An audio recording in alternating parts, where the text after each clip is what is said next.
Pak Direktur atas sambutannya dan kesempatan audiens yang diberikan Pak kepada saya oleh BKN. Selamat pagi juga buat rekan-rekan semua, Pak Dius, Pak Bagus dan rekan-rekan semua. Jadi saya perkenalkan, nama saya Tosan Wiramdhani. Saya adalah pegawai PKPSDM pemerintah Kota Bogor yang sedang tugas belajar di program doktoral Fakultas Ilmu Komputer. Jadi pada kesempatan ini saya akan mempresentasikan topik penelitian saya dengan judul Information Extraction pada dokumen kepegawaian pemerintah di Indonesia. Nah, ini saya pikir kalau diarsip ini adalah kerjaan sehari-hari ya Pak ya, latar belakangnya. Sudah tidak Pak, mohon maaf. Udah zaman dulu. Iya. Jadi kalau di Kota Bogor masih seperti ini ya Pak ya? Iya. Nanti kami akan berbagi. Betul. Jadi masih ada dokumen-dokumen yang hard copy yang memang harus digitalisasi ya Pak. Kalau di Bogor 2009 sampai 2001 itu jumlahnya 243. Kemarin saya juga sempat ke kabupaten, jumlahnya lebih banyak lagi. Di Pemprov DKI juga sama. Itu per tahun bisa sampai, kalau di kami 200.000 dari 2009 sampai 2021, kalau di DKI 200.000 dokumen itu per tahun Pak. Dan itu prosesnya berjalan setiap hari gitu. Nah, ini sebetulnya ya kalau kita lihat di dokumennya itu seharusnya dengan bantuan computer science ini bisa diotomasi ya Pak. Dan kalau kita lihat di bentuk dokumennya kan sebetulnya di dokumen-dokumen kepegawaian ada beberapa struktur dokumen ya, seperti konversi ini tuh bentuknya tabular, kemudian untuk naikkan pangkat bentuknya non tabular, ada juga yang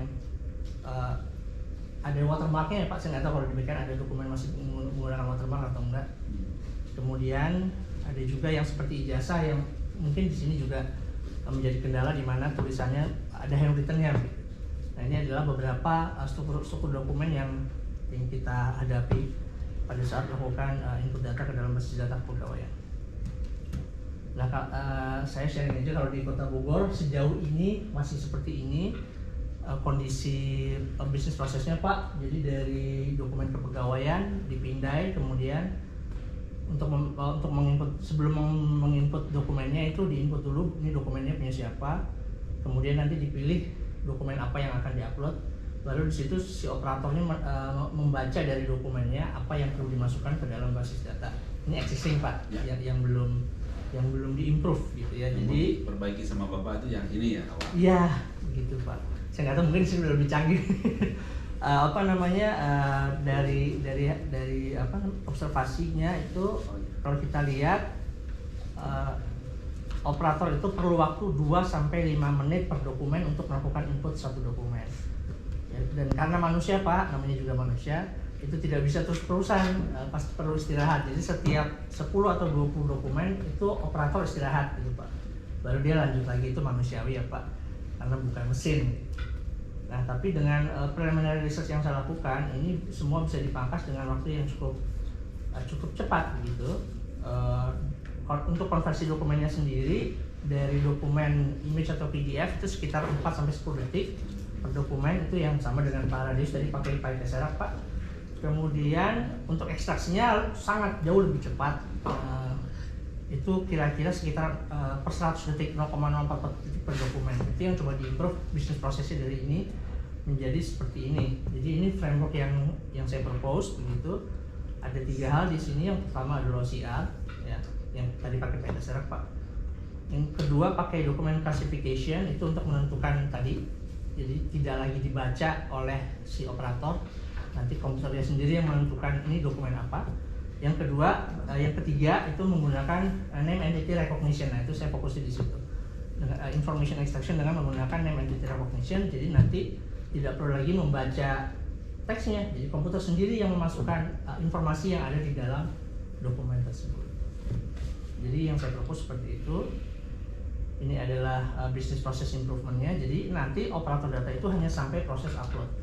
Setelah upload nanti PDF text conversion-nya dihandle oleh OCR. Kemudian setelah menjadi dokumen teks, dilakukan classification yang akan menentukan jenis dokumennya. Setelah itu nanti dengan menggunakan name entity recognition, semua entitas yang ada di dalam dokumen diambil secara otomatis untuk dimasukkan ke dalam database kepegawaian, sedangkan berkasnya sendiri atau hasil pindainya PDF atau image-nya masuk ke repository dokumen. Nah, jadi kalau dilihat seperti itu Pak yang saya propose. Kemudian ini adalah sampel data yang saya gunakan. Saya menggunakan dokumen konversi NIP, kemudian saya juga menggunakan dokumen PNS ya Pak ya. Kemudian saya juga menggunakan ini Pak sampelnya, dokumen PUPNS. Saya juga menggunakan kenaikan pangkat, saya juga menggunakan sampel dokumen SKUM PTK, ijazah, dan pensiun. Gitu. Ini juga saya menggunakan dokumen PNS. Jadi ada sekitar 8 jenis dokumen yang saya gunakan, dan di totalnya ada sekitar 10 ribuan dokumen untuk sampel research-nya. Nah, ini signifikasi teoritis penelitiannya ada 2. Jadi yang pertama itu dari sisi business process improvement, di mana ini saya mencoba mempropose suatu proses yang nantinya membantu di pengelolaan kepegawaian Pak, pengelolaan berkas kepegawaian. Yang kedua adalah menyusun model NER bahasa Indonesia khusus untuk dokumen kepegawaian di Indonesia dengan menggunakan name entity recognition. Nah, ini signifikasi praktis penelitiannya. Jadi yang seperti kita lihat tadi, nanti tidak ada lagi yang namanya input NIP, kemudian membaca dokumen, kemudian menginput semua entitas yang ada di dokumen, karena nanti semua ini prosesnya di bypass dengan menggunakan tadi yang saya propose, OCR, classification, dan name entity recognition.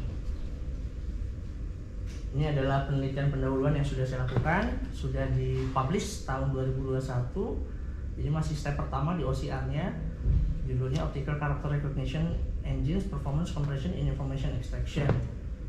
Ini ada dipublish di penerbit masih Q3 Pak, International Journal of Advanced Computer Science. Di sini yang saya lakukan adalah membandingkan 3 buah OCR engine, Foxit, Tesseract, dan PDF2Go. Kenapa saya pilih 3 engine ini untuk membandingkan yang proprietary Pak, yang desktop Foxit, kemudian yang web based PDF2Go, dan yang memang library. Saya menggunakan library Python, Tesseract. Yang warna hijau adalah kelebihannya, dan yang warna merah adalah kekurangannya. Jadi kalau di Foxit, dia kelebihannya dia mampu mendeteksi tabel dan dia mampu preserve space. Kalau kita tahu ya di PUPNS itu banyak sekali satu baris yang sebetulnya beda tabel gitu, karena di dalam tabular, nah dia bisa detect gitu kalau di Foxit. Nah, kekurangannya dia tidak ada batch conversion. Jadi kalau ada 100 dokumen, dia harus dikonversi satu persatu gitu, prosesnya agak lama. Kemudian untuk jadi teks, dia itu harus ke RTF dulu, tidak bisa langsung TXT. Jadi prosesnya agak panjang. Kalau mau jadi TXT di ke RTF dulu. Dan selain itu kekurangannya adalah dia tidak support bahasa Indonesia. Tesseract ya. Iya, akhirnya Tesseract Pak. Ini saya jelasin dulu kelebihan kekurangannya. Kemudian nanti ada perbandingannya Pak. Yang PDF2Go adalah yang berbasis web. Kelebihannya dia bisa sekaligus 500 dan dia support bahasa Indonesia. Tapi kekurangannya adalah karena dia berbasis web, pasti ada waktu upload dokumen dan download dokumen yang benar-benar tergantung dari koneksi internet gitu. Jadi ini kekurangannya. Yang kedua, dia juga sama dengan dia dasar preserve space. Jadi kalau ada satu baris kalimat yang beda tabel gitu, dianggap satu data yang sama. Nah, kemudian yang akhirnya saya pakai adalah Tesseract nantinya ya. Kelebihannya karena dia sifatnya library, dia tidak ada batasan batch, mau berapa aja bebas gitu. Dan dia support bahasa Indonesia. Meskipun kelemahannya adalah proses konversinya agak lama gitu, karena ya memang kalau mau pakai lebih cepat nanti bisa pakai Google Vision gitu ya, dan dia dasar preserve space. Itu dari sisi fitur. Tapi kalau dari sisi NER time-nya sendiri ya, setelah saya bandingkan gitu, memang meskipun ini terlihatnya 1/100 detik begitu, tapi kalau jumlah dokumennya banyak ini akan sangat signifikan Pak gitu.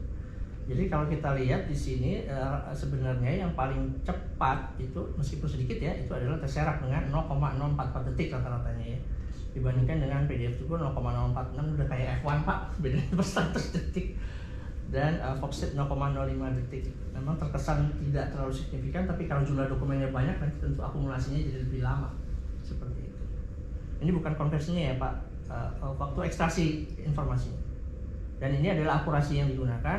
Sejauh ini saya menggunakan library Python menggunakan name entity recognition dengan menggunakan rule base, jadi prosedural dengan menggunakan regular expression gitu ya. Jadi misalnya kayak ambil nama setelah kata nama seperti itu, masih rule base.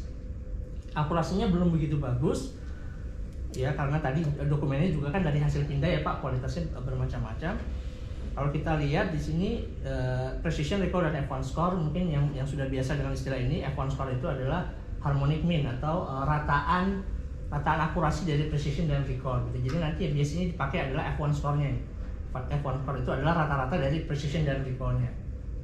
Ya, yang dipakai akhirnya tetap F1 score akurasinya. Dan kalau kita lihat di sini memang Tesseract itu agak rendah akurasinya ya, tapi itu karena ada apa namanya? Ada precision dan recall yang rendah gitu di dokumen konversi ID ini. Jadi 54,4%. Sedangkan akurasi yang paling tinggi itu sebetulnya dengan menggunakan PDF to Go 86,27 gitu. Jadi kelemahannya pakai Tesseract tuh akurasinya agak turun memang. Nah, ini yang sedang saya lakukan ya. Jadi penelitian yang sedang berjalan itu tadi saya menggunakan rule base, akurasinya hanya sekitar 80-an%, tapi dengan menggunakan deep learning ya, kalau Bapak Ibu tahu yang sekarang sedang masih in ya. Dengan menggunakan deep learning ini bisa kita tingkatkan akurasinya gitu. Jadi yang saya gunakan, yang saya coba adalah menggunakan Indobird ya, sebuah language model untuk NLP ya, untuk melakukan name entity recognition. Itu jauh meningkatnya akurasinya dari 80-an. Kalau kita lihat itu dari dokumen naik semua akurasinya di atas 90%. Itu untuk DRH itu 98%, terus PTK naik ke 95%, dokumen finance 97%, dan rata-ratanya semua 96%. Itu pun karena rendahnya akurasi pada dokumen ijazah yang memang kalau Bapak Ibu tahu struktur dokumennya sangat beragam ya Pak, karena dari beda institusi kan, beda dengan kenaikan pangkat atau konversi NIP yang relatif strukturnya meskipun dari tahun ke tahun berubah tapi entitasnya sama. Tapi kalau ijazah tuh benar-benar yang namanya di mana, institusinya di mana gitu. Jadi memang wajar sekali kalau akurasi untuk dokumen ijazah ini cukup yang membuat akurasi dari semua dokumennya turun gitu. Jadi memang masih ada kendala di dokumen ijazah ini. Meskipun kalau kita rata-ratakan akurasinya cukup baik yaitu 96%, tapi yang membuat akurasinya turun adalah sebetulnya dokumen ijazah, karena kita tahu kemungkinannya sangat banyak. Kalau kita search itu di Indonesia ada sekitar 3.100 perguruan tinggi gitu. Kalau dia tulisannya Latin baca nggak? Nah itu tergantung OCR-nya Pak, gitu. Nah makanya nanti di proses validasinya yang penting. Kalau kita sudah punya database institusi, kan itu tinggal dibandingkan. Mungkin Bapak pernah pakai yang namanya fungsi Levenstein Pak, atau Gestalt matching. Itu nanti dilihat, kita tinggal lihat kalau dia sekian persen mirip dengan teksnya itu, nah berarti yang dimaksud adalah itu. Jadi nanti kuncinya di validasinya. Kalau yang OCR ya Pak, kalau ini ekstraksi entitasnya. Nah itu saja mungkin yang bisa saya sampaikan, tapi sedikit saya mau demo Pak yang sudah saya kembangkan dengan menggunakan library ini. Tapi yang saya demokan kali ini itu masih menggunakan yang rule base yang 86% tadi. Yang Indobird masih dibuat terpisah.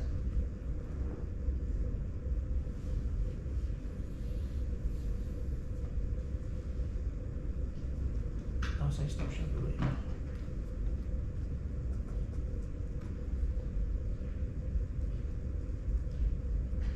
Jadi saya menggunakan library Python, tapi saya buat berbasis web karena nanti pada akhirnya biasanya aplikasinya di web ya Pak, biar bisa diakses oleh banyak user. Kayak apa peranannya? Peranannya PHP Pak. Iya. Tapi si rule base-nya pakai Python.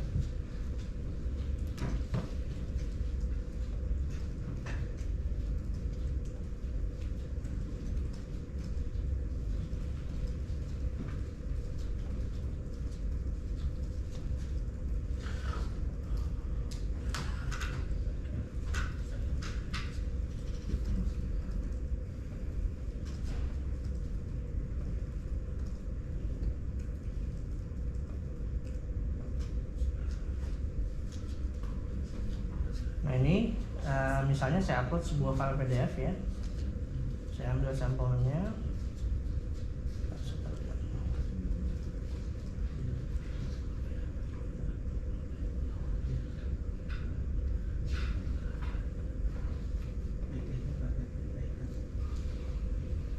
Ini tampilannya masih sederhana Pak, karena saya belum fokus ke tampilan, yang penting jalan dulu begitu Pak.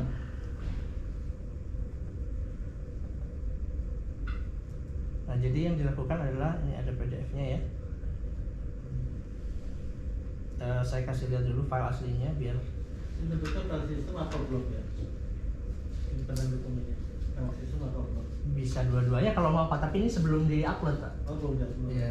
Jadi saya menunjukkan proses awal pada saat seorang operator itu melakukan penginputan gitu. Jadi dia misalnya baru dapat hasil scan gitu Pak. Ini dokumennya saya kasih lihat sebentar. Konversi. Ya, ke teks dulu. Meskipun nanti saya kasih tunjuk juga yang menggunakan, jadi bisa sekaligus. Jadi ada dua demo yang mau saya tunjukin. Yang pertama yang satu persatu, yang kedua secara sekaligus. Itu sangat cepat tadi yang saya bilang 0,04 detik per dokumen. Itu ini kalau yang ini satu persatu dulu Pak. Mungkin nanti kelihatan agak lamanya di konversinya di OCR-nya. Sebenarnya kalau ngeliatnya cepat. Jadi dokumen aslinya seperti ini. Ini dokumen PNS.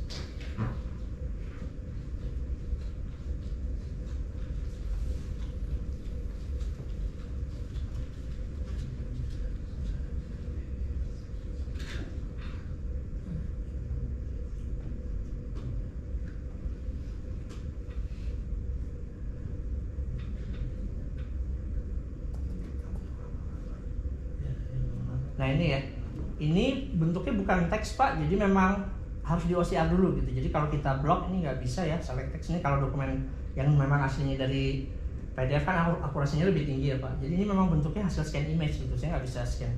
Nah yang si Python ini yang akan convert dulu, jadi kita konversi dulu ke teks. Nah ini yang tadi saya bilang agak lama tergantung library-nya, saya pakai Python Serac yang sama juga dengan yang Pak Radis gunakan. Sama nggak Pak? Di sini sekitar 5-10 detik. Iya, dan cepat kalau pada kita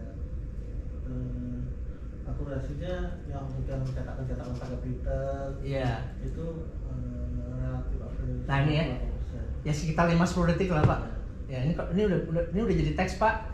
Tidak harus disimpan ke TXT, kalau mau langsung diproses bisa. Tapi biasanya saya simpan TXT untuk backup sekitar 5 ke teksnya. Nah ya, sebenarnya inti penelitian saya di ekstrak datanya. Dari sini saya mau ngambil, saya mau masukin ke database gitu kan. Saya tinggal ekstrak data seperti ini, saya klik. Nah udah beres, ini yang saya bilang 0,04 detik. Saya dapat nomor SK-nya, saya dapat namanya, saya dapat NIP-nya, saya dapat golongannya, saya dapat masa kerjanya, saya dapat TMT-nya. Udah, terserah ini mau masuk ke database bisa, mau jadi Excel bisa, mau jadi PDF bisa. Nah itu sih, waktu eksekusi bisa lihat di bawah Pak. Oh saya terlalu kecil ya. Itu 0,26 detik. Kalau ini itu udah ada database-nya. Dan fungsinya agak beda kalau kita share. Iya Pak, mungkin nanti bisa berbagi Pak. Belum tentu yang saya lebih canggih Pak. Ini saya hanya sharing saja. Gak apa-apa Pak. Nah jadi itu penelitian saya ke arah sini. Ini kalau yang satu dokumen Pak, seperti itu saya jamin bisa lebih cepat daripada seorang operator Pak. Berarti kan sebelum ini melakukan tabel referensi dulu dong, untuk melakukan bahwa ini perilaku ini adalah untuk SK ini. Berarti ada referensinya. Iya, klasifikasi tadi Pak. Iya, klasifikasi. Itu yang capek kan gitu di situ. Tapi dengan ini pun bisa nanti Pak, tinggal cari pakai regular expression, bisa Pak. Jadi kan kita ngambil dari teks yang dihasil konversi tadi. Nah jadi ini yang satu-satu ya Pak. Sekarang saya tunjukin yang sekitar 400 dokumen. Saya pakai Python-nya langsung. Jadi nanti prosesnya bisa saja tidak harus seperti ini di-upload satu-satu di-convert. Tapi misalnya nanti ada satu bidang yang tugasnya hanya upload saja. Nanti ada mesin yang akan melakukan konversi secara otomatis terjadwal gitu. Nanti dari situ bisa dilakukan ekstraksi data secara terpisah di jadwal yang lain gitu. Jadi tugasnya manusia itu hanya sampai upload saja gitu. Karena validasi pun nanti bisa langsung dengan menggunakan otomatis dengan dictionary dari database yang sudah ada gitu. Ini saya kasih contoh Pak. Kalau kita misalnya punya sebuah atau folder yang isinya adalah hasil konversi teks ya Pak. Saya taruh di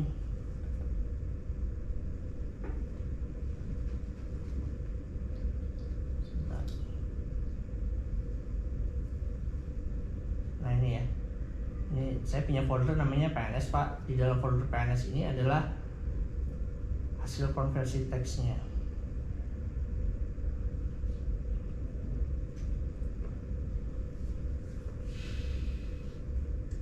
Mana? Di sini saya naruh documents. Nah ini ini saya punya folder PNS, isinya adalah untuk kelihatan ya Pak, ada 452 dokumen yang sudah dikonversi ke teks. Ini akan saya convert secara saya ekstrak datanya secara otomatis, secara simultan gitu. Ya saya tinggal running seperti ini. Nah itu bisa lihat tuh jalan di sebelah kanan bawah ya Pak. Nah dapat semua tuh yang tadi. Karena kan dengan jenis dokumen yang sama. Iya. Nah, kalau jenis dokumen yang beda kan pasti beda. Betul. Nanti Nah, klasifikasi dulu makanya nah, Pak. itu, jadi yang repotnya kan di klasifikasi dokumennya. Iya. Nah ini ekstraksinya Pak. Tapi secara pemrograman harusnya nggak sulit Pak, karena jenis dokumennya sebetulnya kan ada di dalam teksnya Pak datanya. Iya. Nah apalagi nanti dengan menggunakan deep learning, pengembangan dari machine learning itu harusnya cepat karena dia itu supervised, dia sudah belajar dari contoh data sebelumnya gitu Pak kalau deep learning atau machine learning. Jadi dia pernah belajar dari dataset yang sudah dilabeli, dari situ dia tahu kalau ada isinya teks ini, oh berarti dia jenis dokumennya ini. Makanya tadi saya kita dulu karakteristik daripada dokumen. betul Pak, konsepnya machine learning seperti itu. Yang tadi saya bilang kenapa akurasinya bisa naik dari 86% ke 96% karena menggunakan deep learning. Nah kita bisa lihat dari 452 dokumen itu waktunya hanya 45 detik ya. Ini kenapa tadi saya bilang per 100 detik, ternyata di sini hanya per 10 detik karena memang saya runningnya di mesin ini Pak. Laptop saya udah agak lama, sudah 5 tahun ini laptop tua. Kalau nanti memang menggunakan komputer server dengan spesifikasi iya. Kalau menggunakan komputer spesifikasi yang lebih baik, tentunya waktunya lebih cepat. Saya pernah demo di sini waktunya lebih cepat dari 0,1 detik. Yang jelas ini harusnya bisa mempercepat proses lagi, dan seperti kata Pak Direktur tadi seharusnya tidak ada lagi tumpukan dokumen. Itu saja yang bisa saya sampaikan. Terima kasih atas kesempatannya. Jika ada masukan atau pertanyaan dari rekan-rekan sekalian, Pak Direktur, Pak Radius, Mas Bagus, dan rekan-rekan yang lain silahkan Pak. Pak Radius dulu sebelum Saya mau saya usir ini. Sibuk banget ya Pak. Apa tuh bagus sekali ya di balik sebenarnya pihak swasta tuh sempat paparin kayak seperti ini, tapi dia bayar. Ya. Oh saya penelitian open source ini Bapak kalau pakai silakan. Dia tuh bayar. Nah, jadi kalau bayar itu kan misalnya setengah inovasi ya, apapun kalau namanya bayar pasti dapat aja gitu kan. Nah, ini kan open source ya. Kami apresiasi sekali ya, bagus ya menampilkan data seperti ini. Tapi kalau di kami Oceania itu lebih ke arah pencarian. Oh, kembali informasi Pak. Buat searching ya Pak. Karena sudah ada data RDMS-nya.